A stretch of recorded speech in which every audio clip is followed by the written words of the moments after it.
We're now just 2 weeks away from Thanksgiving, and according to the National Restaurant Association, home for the holidays doesn't always mean dining in. This according to some latest data. Nearly 10% of surveyed plan to go out to eat on Thanksgiving. I don't do this. On Thanksgiving, I eat with the family in the house. 2/3 of shoppers out on Thanksgiving Day and Black Friday will dine out. Now, for more on all of this, I want to welcome our special guest, Lidia Bastianich is here, chief restaurateur, award-winning television host.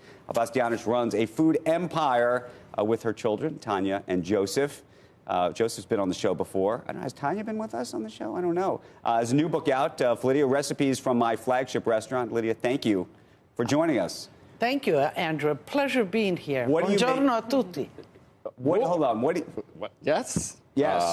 Thank you. What do you make of people eating out on Thanksgiving? How do you feel about that? I'm kind of split. Yeah. I have restaurants. I love that. They fill them up. They come, and it's really challenging and wonderful to feel that you're part of a special day or a special family day. Big families come all the time, and I love that.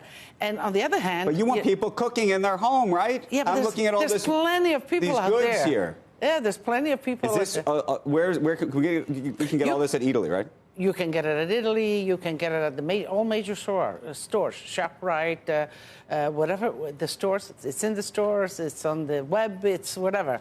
The wine as well as the pasta and sauces. What is your actually? I'm curious though. Do you have a favorite distributor? Meaning, are there retailers that you like more than others? You just like all retailers? That sell your stuff. Yeah, from the point of view of having a line, but I am cautious, and we do visit, my son-in-law is involved, we do visit the stores regularly to make sure that it is rotated, that the dates are correct, because once you send out your product, you don't know how it's managed out there all the time. Does everybody sell it at the same price? No. They each one, and so you control that as well. You're like the first Bush. Yeah, when's the last time you were in a place? They have scanners now. Where you go. When I say do they all sell at the same price, you could go to Wall. But you said, have you been to shop? When's the last time you were in a shop? Italy, by the way, I assume. Where do you send your people? Which supermarket do you send your people to? Oh, stop it. I was just in the King's supermarket. has it. King's is a great, and I guarantee you I pay less. I pay a lot more in King's than I do at Shoppers. So to get back to the prices. Yeah. We do, you do promotion with the stores. Right. You give them at a discount to them. Hopefully, they'll pass on the discount to the customers. Right. And that's the things that we have to But how much is that check. about getting shelf space? Shelf space is like paying rent. You were talking about some rent before I came in. It's paying rent, and it's high. The rent in the stores, placing your products, it's pretty high. Okay, what about web and direct-to-consumer right now? Well, that's, of course, the growing That's the holy market. grail for you. It's a whole new, we love it. We're on it. Amazon, we're on it.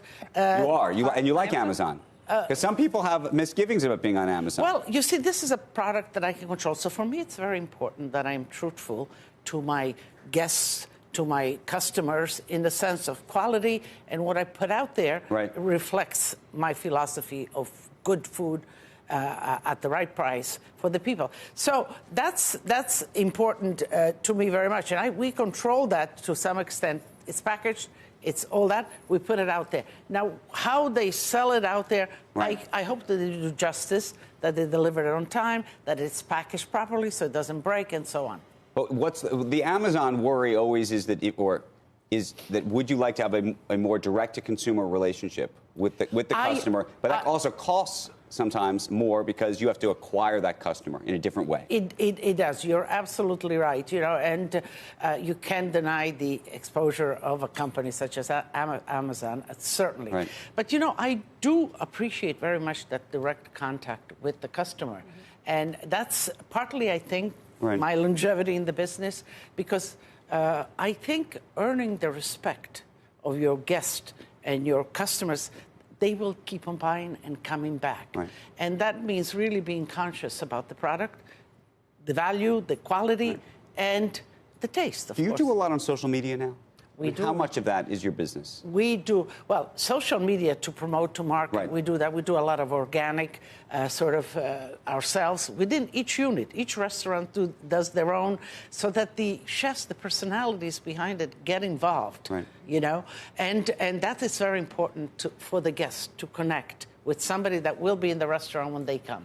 Lydia, what do you see in the restauants right now? What does it tell you about the American consumer, their willingness to spend and It's go out changing. and eat? It's a time for restaurants really to take a look, restaurateurs and businesses, because the business is really changing. It's changing with the millennials and really wanting great product, but wanting value. They are not as interested in service and in kind of fancy tablecloths. Mm-hmm. They want it delivered. They want it on time. They want it good. They want it delivered, not even in the restaurant necessarily. Well, delivered, I mean... Oh, to the table. But both ways. You know, both ways. The delivery element is really taking off. Who do you use for your delivery? Do you use Uber Eats? We haven't really delved into it there because I'm very... concerned about the quality that ultimately will be delivered. Mm-hmm. And plus, money-wise, these companies take a big chunk. They take 30% off, the price that...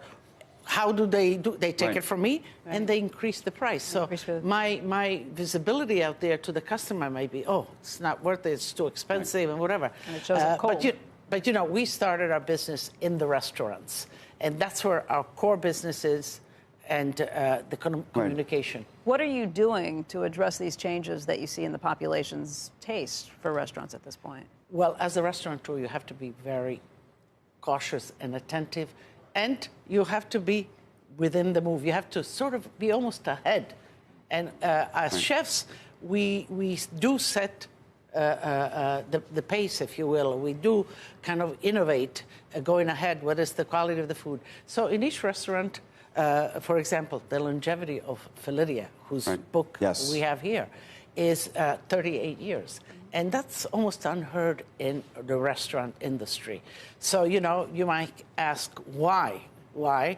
And again, going back to that, first of all, the Italian way of life, the Italian food is honest, is seasonal. Right. It really tastes good and nurtures you, so that's important to keep. Tips. I just want to know about tipping. What do you think? No, I do. Andrew wants to know how little he can give. Well, no, but it feels like tipping is changing because there's so many restaurants now that aren't accepting tips. I thought you had this all worked out. You do the Elizabeth Warren tip. You do 2%, don't you? No. That's what. And by the way, there are now new services. You don't do the wealth tax tip? Do you know about Resi, which was just bought by American Express, and there's all these other services in the future? A lot of people are just going to walk into the restaurant, sit down, order the food, and walk out without paying, just like with the Amazon. And the tip will be added. A lot of directly places to have 20% just included. Right. Yeah, it's between 15 and 20%. Yes, and if you're very, very generous, you over. Right. My that was a good one. Elizabeth Warren tip. That's your. Well, I don't know. Funny. 2% won't do. 2% Next time you come in the restaurant, and the servers, because they deserve, they work very hard. Right. Lydia, it is great to see you. We're thrilled to see you. Happy Thanksgiving, 2 weeks in advance. Thank you. The same to you. I'm going to do a red sauce for my Thanksgiving. And for Lydia is the book. Yep. For Lydia, we have a dinner for Thanksgiving, so it is the book. You can come. It's the book. We can come for. Maybe I should take the whole family.